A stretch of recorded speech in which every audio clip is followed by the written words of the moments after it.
বাসায় যখন সবজি না থাকে তখন আমি আলু টমেটোর এই তরকারিটা রান্না করি। আসসালামু আলাইকুম, কেমন আছেন সবাই?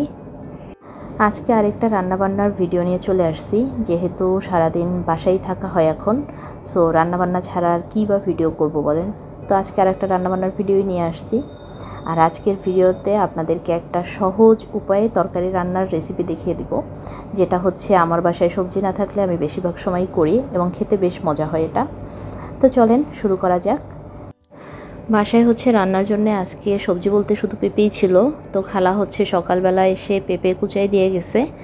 এখন প্রথমে পেঁপেটা ভাজি করে নিব।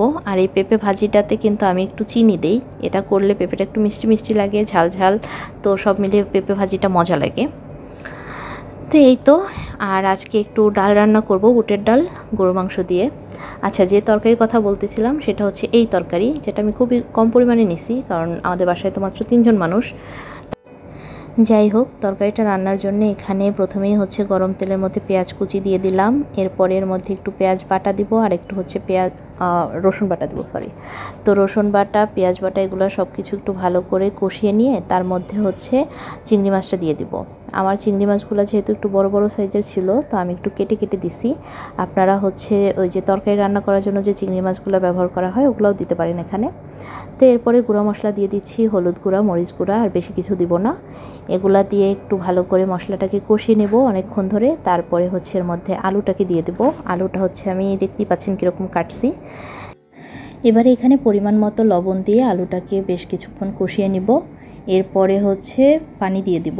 ঝোলটা একটু আমি হচ্ছে বেশি রাখছি, কারণ আমি রাত্রবেলা যেহেতু এটা খাবো, রাতে আবার একটু জাল করলে তখন এটা মাখা মাখা হয়ে যাবে।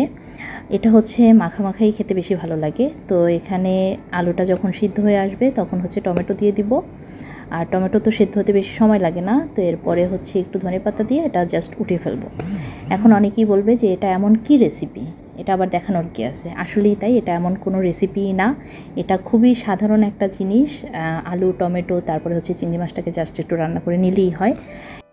কিন্তু আসল দেখানোর বিষয় বা জানার বিষয় যেটা, সেটা হচ্ছে যে আমাদের বাসায় কিন্তু অনেক সাধারণ সাধারণ জিনিস দিয়ে অনেক সময় আমাদের প্রয়োজনগুলো মিটে যায়, যেটা আমরা অনেক সময় বুঝতে পারি না, বা হয়তো আমরা ওভাবে করে আসলে আমাদের মাথায় তখন আসে না। তো এটাই হচ্ছে বিষয়, যে এই একটা সাধারণ আলু, তারপর টমেটো আর চিংড়ি মাছ দিয়েও কিন্তু আমাদের এক বেলার তরকারি হয়ে যাচ্ছে।